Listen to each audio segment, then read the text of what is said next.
well, I'm sorry, Mercedes Moné and her pursuits over in New Japan. But when it comes to this particular women's tag team title reign, I gotta put it in the freaking D tier. A rough start for this tier list. So after Sasha and Naomi walked out on the company, Michael Cole did this real awkward shoot style news drop on an episode of Raw, going over the events that went down with Sasha and Naomi.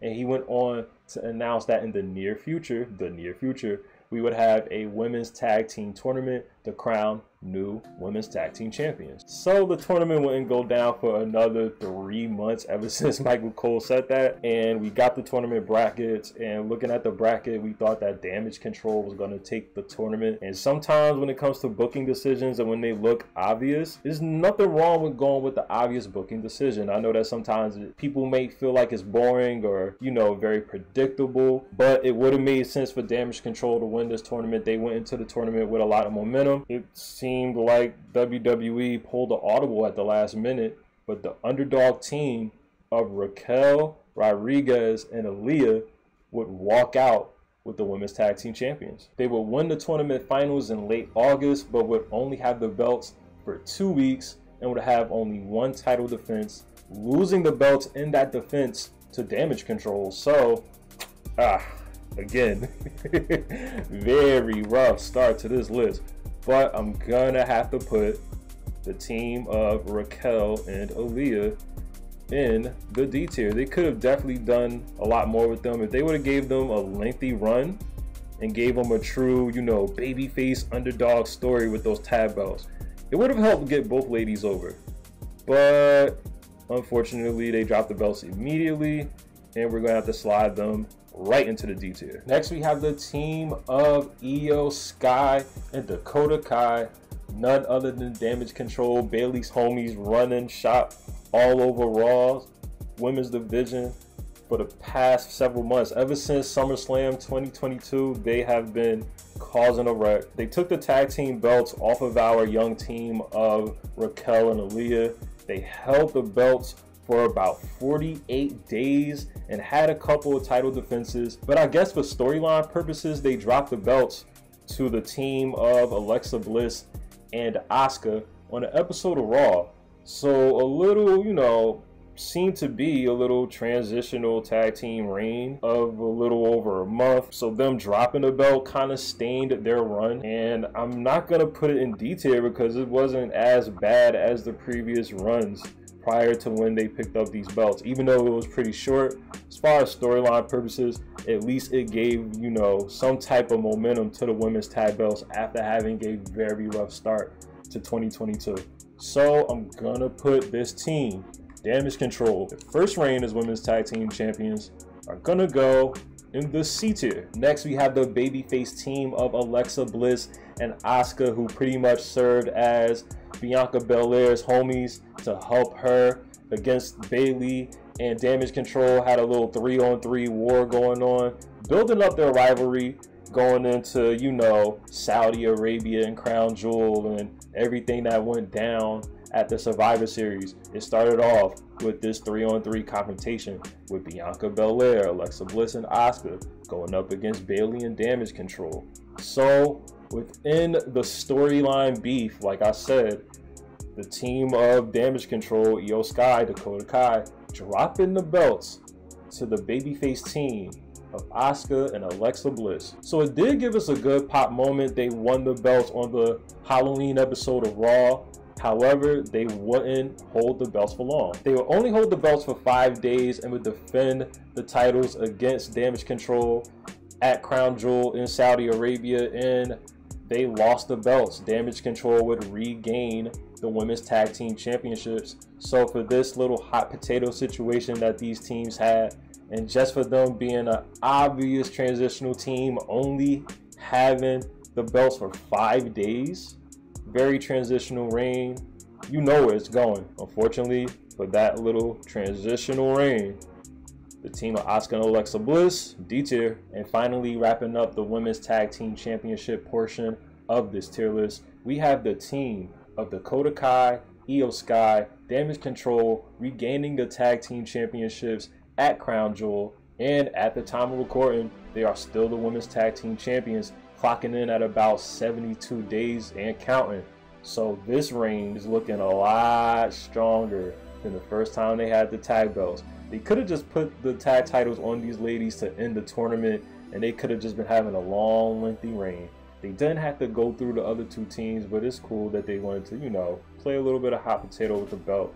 But so far so good with this reign of 72 some odd days going into 2023. I'm gonna rank this reign a little higher. Even though it's still going, it's probably not fair to rank any of the current reigns high, but it is what it is. I see nothing but good things from this reign. So far so good. So that first run was C tier, but the second run, I'm gonna have to slide that into B tier. Next, when it comes to the tag team division, we have the Raw tag team titles. And starting off the year, the team of Randy Orton and Matt Riddle, Team RK Bro, continuing their reign that they started in 2021. Ah man, I love this team and I miss this team. Clocking in at 6 defenses and 142 days, this team has had wonderful matches with the likes of the Dirty Dogs and the Street Profits. They had a very memorable moment at day one when they came out to the ring with hip-hop group the Migos. Man, it sucks. We would have never thought. Rest in peace to Takeoff. But a lot of great moments, a lot of great matches, and for a put-together team where usually when they do this thing in WWE, they give them a nice lengthy run just for one to turn on the other and to create a one-on-one storyline going on between the two. But we haven't gotten that with Team RK Bro. This was a very lengthy run, very fun run. They will end up dropping the belts to the Alpha Academy, but with this run, I loved it. And I feel like a lot of the people loved it too, because if not, they would have never kept the Raw tag team titles on that team as long as they did. So for the team of Randy Orton, Matt Riddle, RK Bro, we are going to put these guys in an A tier. Next, we have the team of Chad Gable and Otis, Alpha Academy. Now, these two were gunning for the Raw Tag Team Championships for a couple of months around the time, constantly getting in RK Bro's hair. They would eventually take the belts away from RK Bro, but will only hold the Tag Team Championships for a little under a couple of months. I want to say 50 some odd days. And they only have one defense on an episode of Raw where they defended the Tag Team Championships in a triple threat match, which also featured the team of Kevin Owens and Sami Zayn, which at the time of recording are going through a little rivalry again. So it's kind of interesting to see that at one point they were fighting for the Raw Tag Team belts. But the team of Chad and Otis would drop the belts back to RK Bro. So not the lengthiest reign. Only one defense, not too crazy. As much as the whole shoosh thing was over, I'm gonna have to shoosh this whole title reign and put it at the D tier.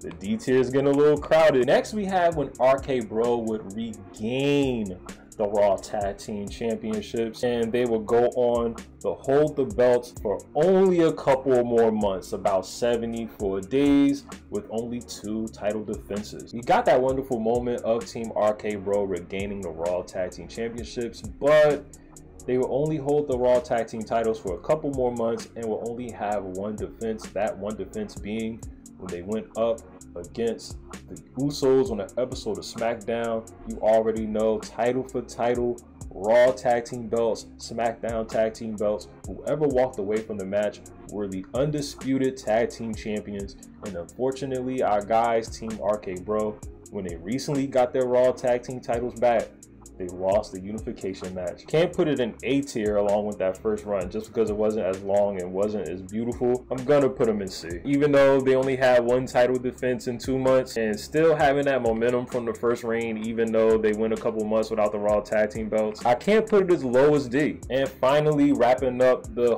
whole tag team division as a whole on this tier list, not only wrapping up the Raw tag team title section of the list, but starting and closing the SmackDown tag team title portion of this tier list, we have the Usos, 2 members of the Bloodline. One of the best storylines, if not the best storyline going on in WWE right now. The Usos won the Raw tag team titles in a unification match against Team RK Bro where at the time of recording, they have had 11 defenses as Raw Tag Team Champions, clocking in at 234 days. So before you know it, they'll have a whole year as the Raw Tag Team Champions. Now the SmackDown Tag Team Championships, the Usos defeated the Mysterios a while back. Like a while back. The Usos have been SmackDown Tag Team Champions ever since Money in the Bank 2021, clocking in at about 540 days. So combining both of those reigns, banger after banger tag team matches from these guys, every time they defend the belts, you know it's going to S tier. We have our first S tier selection of the tier list. Definitely got to slide the Usos right in that spot for S tier. What they're doing with the tag team titles has been amazing, to the point that I don't even know who's going to be the ones to take the belts off the Usos. I don't even think that they should separate the belts back. Like, I don't think there should be tag team champions on Raw and tag team champions on SmackDown. Even though they have a lot of tag teams in the company, I feel like it'll just be more beneficial just to have one pair of tag team titles for the men's division. Next, let's make our way down to the mid-card belts, the United States title and the Intercontinental title. But first, let's talk about the United States Championship, and let's start with our boy Damian Priest. Now, Priest won the United States Championship in the summer of 2021 and went into the year 2022 still the United States champion. Priest will hold on to the belt for 191 days, clocking in at 13 defenses against the likes of Jeff Hardy, Sheamus, AJ Styles. Damian Priest was looking strong against all his opponents. The reign did carry over from 2021, and he would lose the belt in February against Fiend Balor. It's crazy to think that now they are stablemates within Judgment Day, but at one point they feuded over the United States title. Damian Priest held his own, but Finn would win the belt. I'm gonna put Priest in the A tier. Yeah, the majority of his run was in 2021 and he lost the belt in February, but I did give a disclaimer that if the reign started in 2021 and bled into the beginning of the year and it wasn't like a day or two, it still count. So we gonna put Damian Priest, almost 200 days as champ, over 10 defenses. I'm gonna have to slide Priest in the A tier. Next we have Prince Devitt himself, Finn Balor, you dig? His run with the United States Championship, not too crazy. Finn Balor will hold the belt for only 49 days with 2 defenses. He would give Damian Priest a rematch, which he was successful in his defense, but then he lost the United States Championship to Austin Theory. Just, what, a day after Austin Theory lost at WrestleMania to Pat McAfee? No offense to Pat, I love Pat, but after taking the L to Pat McAfee, you would think that he would probably lose a little bit momentum, not get thrusted right into the mid-card belt situation, but it is what it is. Austin Theory took the belt off of Finn. Finn didn't do much with the United States title when he had it. It wasn't a crazy run. As much as I love Finn, gotta slide him in the D tier. The D tier is getting super crowded. Next, we have the young upstart Austin Theory that had kind of a so-so year in 2022, but his year was on the up and up when he became the quote-unquote youngest United States champion in WWE history. He ran that line into the ground as he held this belt. Theory would hold the belt for 75 days and would have only 4 title defenses. Eventually, he would run into a wall that goes by the name of Bobby Lashley, and Lashley annihilated this man. Austin Theory took the United States Championship away from him at the 2022 Money in the Bank pay-per-view. Yeah, later on in the night, Austin Theory would change his life around, change his career around. Same night he lost the United States Championship, he got inserted into the Money in the Bank ladder match, and he ended up becoming Mr. Money in the Bank. So at the time, it looked like that Austin Theory's career was on the up and up, even though he just dropped the United States Championship. So I'm going to have to throw this reign into the C tier. Nothing against Austin Theory, but he ain't had the belt too long. I'm just gonna put that in D. Yeah, we're gonna have to make some room in the D tier. Next, we're gonna talk about Bobby Lashley, who took the United States Championship away from Austin Theory. Lashley would have 6 defenses ever since capturing the belt from 2022's Money in the Bank pay-per-view, and will hold the belt for over 100 days. Lashley had successful defenses against Tommaso Ciampa, AJ Styles, even facing The Miz in a steel cage match. Unfortunately, during this run, he would reignite his rivalry that he had with Brock Lesnar earlier in the year. Brock Lesnar would pull up randomly on Raw and would beat the living crap out of Bobby Lashley, softening him up for a title defense that Lashley had moments later, and Lashley would drop the belt to Seth freaking Rollins after Rollins would take advantage of what Brock Lesnar did to Bobby. Now, this was a nice A-tier reign, made the belt look strong, especially in the same year where Lashley was the WWE champion. Nice to make the mid-card belt look like the belt to have on Monday Night Raw, especially with Roman Reigns at this time. You know, by this time, Roman would be WWE champion, so he's, you know, holding the WWE championship hostage over on SmackDown. The United States Championship is the belt to have, and Lashley made it look really, really strong. Now let's talk about the man who has carried WWE on his back throughout the year 2022, Seth Rollins, man.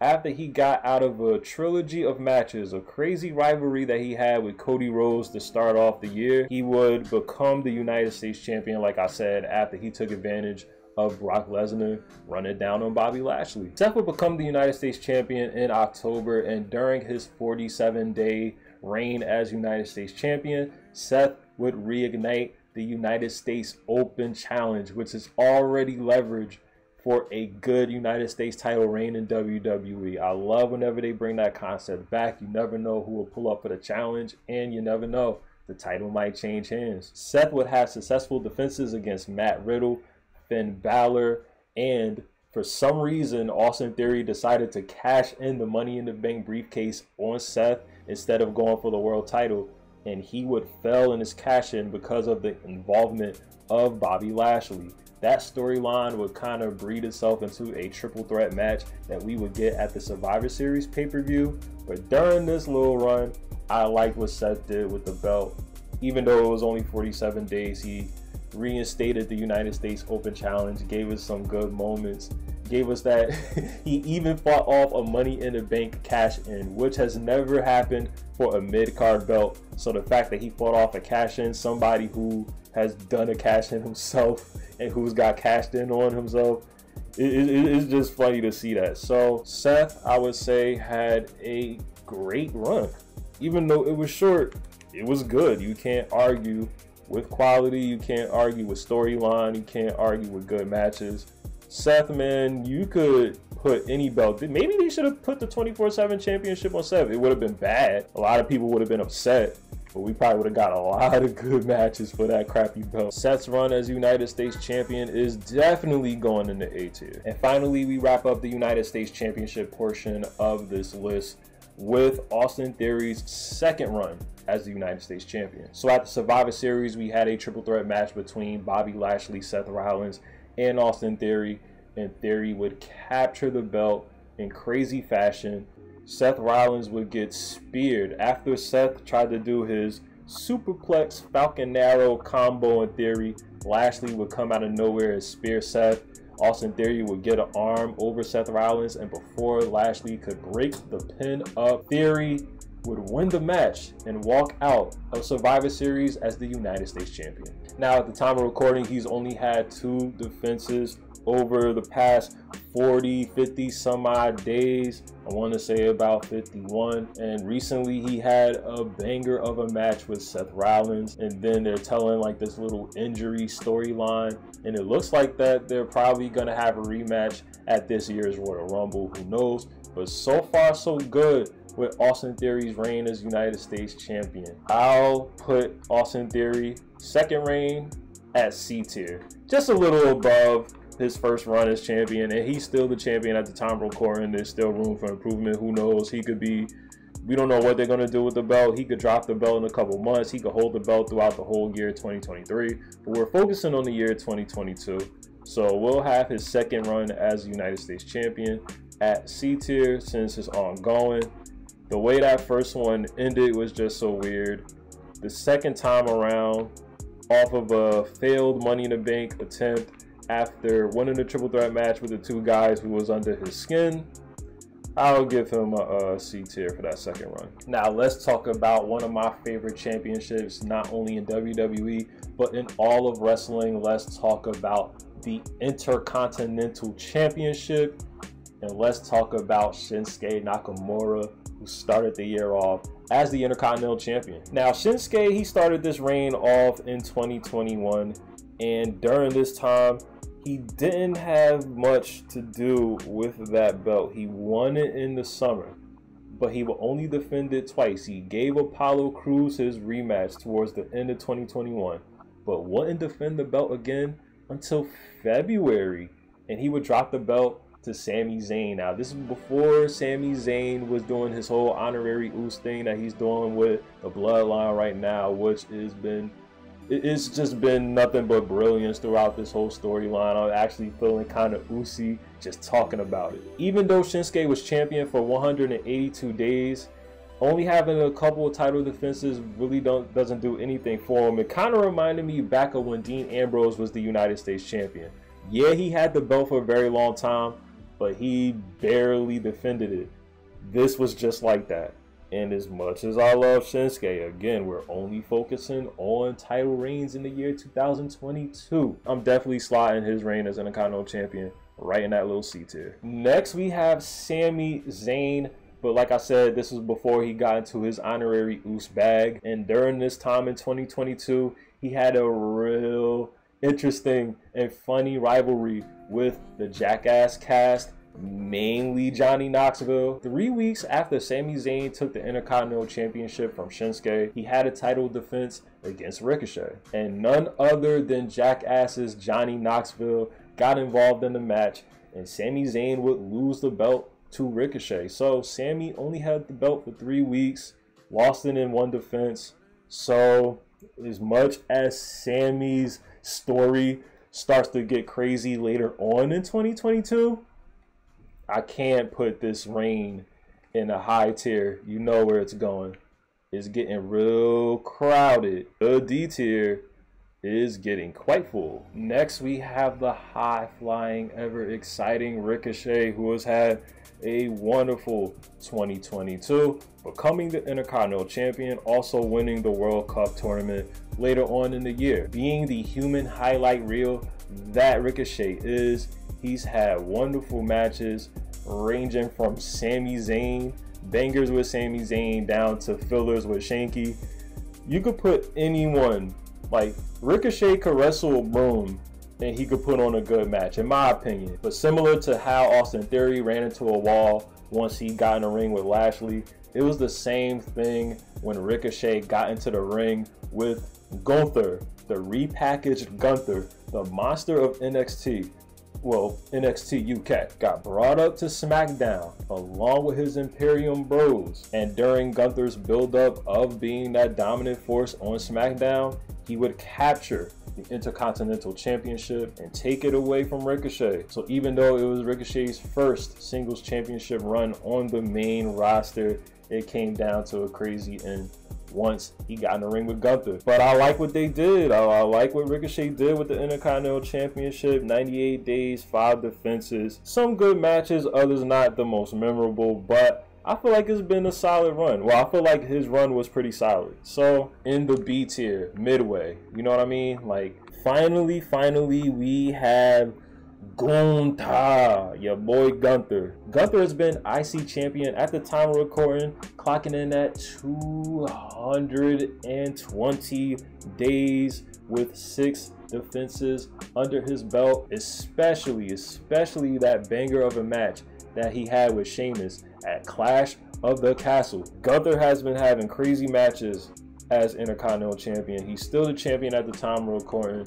And I feel like it's gonna be nothing but bangers going forward, especially with this much anticipated match that we're supposed to be getting between him and Drew McIntyre. I don't know if they're going to do it for WrestleMania. They should do a triple threat match at WrestleMania. It should be a triple threat match for the Intercontinental Championship. Sheamus, Gunther, Drew. I feel like that'll be a crazy match at Mania. But as far as this particular Intercontinental Championship reign goes, gotta put it in the S tier. One of the best things going in WWE, one of the best things going on SmackDown for sure. Gunther is having a great powerhouse run with the Intercontinental Championship, and the more defenses he has and the longer he has the belt, elevating the belt, I feel like he's going to do a lot for not only his career but for the belt in this modern era, and I love it.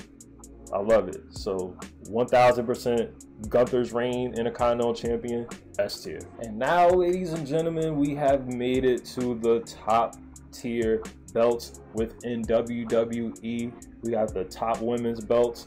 First, we're going to talk about the SmackDown Women's Championship, and at the beginning of 2022 we started off with Charlotte as the champion. Now this reign started after that very awkward title switch thing that her and Becky Lynch did after the superstar shakeup after the draft. One women's champion and the other women's champion went on opposite shows, and they did the whole handoff, and it was like really weird, and we haven't really seen them two in the ring together ever since that little odd moment. But Charlotte would be the SmackDown Women's Champion for 198 days, defending it against the likes of Toni Storm, Naomi, even giving Ronda Rousey her match at WrestleMania after Ronda won the Royal Rumble match. But Charlotte would have a successful defense at WrestleMania once Ronda stepped up to the plate. After giving Ronda her WrestleMania rematch at Backlash, Ronda would win the SmackDown Women's Championship in an I Quit match. So I would say that Charlotte's run was pretty solid. Despite the way that she got the belt, she didn't beat anyone. It was handed off to her because of that little title swap.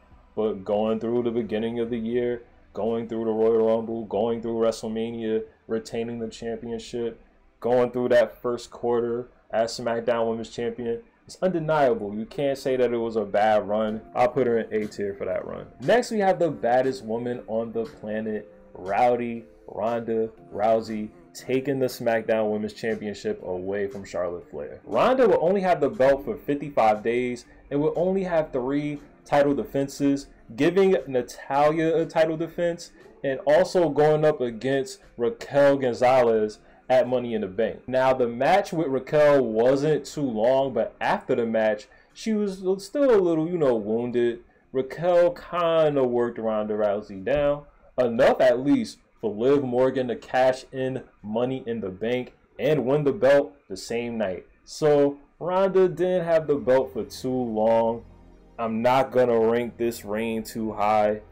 It just looked like it was someone to hold the belt until they decided who they wanted to put the belt on next, and the decision came really soon to put the belt on Liv Morgan. From what I've heard, I don't know if it was ever confirmed. Like, I just sometimes just read things on social media, I see certain things, but it was pushed by Ronda Rousey herself. She put the bug in creative's ear. She's like, oh, I want to, put some of the younger talent over, and she chose Liv, who at the time I felt like really deserved a run with the SmackDown Women's Championship. But we're about to talk about her in a second. For now, as far as Ronda's reign goes as SmackDown Women's Champion at the start of the year, only a few months, got cashed in on, not as bad as the D tier reigns, so we're just gonna put her right in C. Next, we have Liv Morgan, that gave us our proud fan moment of the year when she cashed in the Money in the Bank briefcase on Ronda Rousey. She slayed the dragon not only once but twice. She successfully defended her belt against Ronda later on in the year. Now, Ronda Rousey and Shayna Baszler has been a thorn in Liv's side throughout the majority of 2022. She's had successful defenses against the both of them, but would eventually drop the SmackDown Women's Championship back to Ronda after they had their match at Extreme Rules. It kind of had a janky finish, but the fact of the matter is that Ronda took the belt off of Liv. Liv had it at about 90 something days, almost touching 100 days, not quite, but it was still dope to see her as SmackDown Women's Champion, wasn't it? But I'm gonna put her at B tier. Next we have Ronda Rousey yet again, who regained the SmackDown Women's Championship once she had her Extreme Rules match with Liv Morgan. Ronda's second run would last about 83 days with title defenses against Shotzi. She even had a defense against a returning Emma, but that would not be the only return that she would have to deal with during this run. At the time of recording, Charlotte Flair is the SmackDown Women's Champion because on the last SmackDown of 2022, Charlotte made her return and she would capture the SmackDown Women's Championship from Ronda Rousey. Ronda's run was only a couple of months, and I want to say it was on about the same kind of vibe as the first time she had the belt in the year, so I'm just gonna dupe that. From the beginning of the year towards the end of the year, I want to say it was C tier. Even for it to be the most, you know, the baddest woman on the planet, Ronda Rousey, who I felt like had a great run with the Raw Women's Championship a couple years ago, it's kind of been iffy with the SmackDown belt. So to start off the Raw Women's Championship, we have Becky Lynch, who started her reign from that, you know, that little title swap that she had with Charlotte, that very, very weird title swap that I mentioned earlier in the video. Becky Lynch would hold on to the belt for 162 days with only 4 defenses, one of those defenses being up against Lita. So after Big Time Bex had a very nice run with the Raw Women's Championship, she would ultimately drop the belt to Bianca Belair, continuing their storyline that they had at the SummerSlam the year before, when Becky Lynch kind of squashed Bianca, and man, trust me, the entire wrestling world was so pissed. Well, I want to say that it was a little divided, but we got our return match. We got the full circle match at WrestleMania where Bianca took the Raw Women's Championship away from Becky Lynch. I'm gonna have to slide this into the A tier. Now let's talk about, listen, Bianca Belair, right? Bianca Belair has been carrying the Raw Women's division on her back. She's been champion since WrestleMania of last year with over 10 defenses against the likes of Becky, Bayley, Alexa Bliss. She's fought in triple threat matches, ladder matches, and last man standing matches. She's been through it all, and like I said, she's still the champion at the time of recording, and I don't even know who they have in plan to take the belt off of her. But so far, so good, so crazy, so wonderful, and you know where it's going. And if you don't know, I'm about to tell you right now, my boy, it's going right in S tier. Like, it's going right in freaking S tier. Like, top tier quality stuff with the Raw Women's Championship. Once we get past WrestleMania, hopefully she's still a Raw Women's Champion. Ladies and gentlemen, we have made it to the heavyweight belts. And now we are going to talk about the WWE Championship. Now, like I said at the beginning of the video with the disclaimer, I'm not going to include Big E's run as WWE Champion because he lost it at the Day 1 pay-per-view that went down January 1st, 2022. Now, the story behind this is kind of crazy. So, going towards the Day 1 pay-per-view, Brock Lesnar was scheduled to face Roman Reigns for the Universal Championship. However, Roman Reigns contacted COVID and he was written off of the show, and Brock was slid into the WWE Championship match, which for Big E at the beginning of the story started off as a one-on-one match between himself and I believe it was Seth Rollins. Then Kevin Owens got involved, then Bobby Lashley got involved. It turned into a fatal 4-way, but at the time of the pay-per-view, they slid Brock Lesnar into the match because of the whole situation with Roman, and the match became a fatal 5-way match in which they booked Brock Lesnar to win. I don't know who the original winner of the match was. Maybe it was supposed to be Lashley, or maybe Big E was going to retain, who knows. But they decided to put the belt on Brock. Brock Lesnar walked out of this fatal 5-way match as the WWE Champion, but he will only have it for a couple weeks. Brock will hold the belt and walk into the Royal Rumble pay-per-view as the champion, where he defended it against Bobby Lashley. Roman Reigns would get involved in the match, and Roman would cost Brock the WWE Championship. Lashley would take advantage, and Lashley would beat Brock for the WWE Championship. I never thought that Brock Lesnar would be a transitional champion, but he literally only had the belt for 3 weeks. D tier. Hey, y'all. Next, we have Bobby Lashley, and I'm not gonna waste too much time on this reign with Bobo. Even though I loved that it was his second run as WWE champion, he became WWE champion in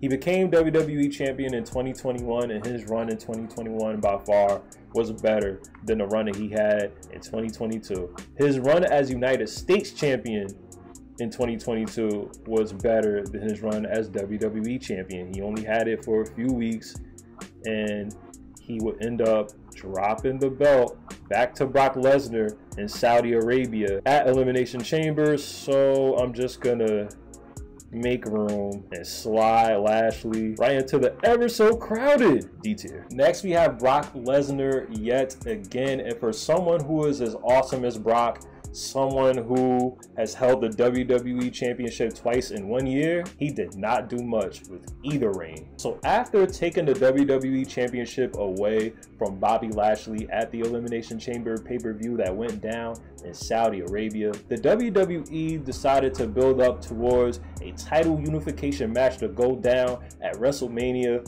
between Brock Lesnar and the Universal Champion Roman Reigns. Now, Brock was only WWE Champion for a few weeks after he took the belt off of Lashley, just keeping the belt warm. You know, Lashley and Brock playing a little bit of hot potato with the WWE Championship until Brock would eventually have that unification match at WrestleMania against Roman, where Brock Lesnar lost.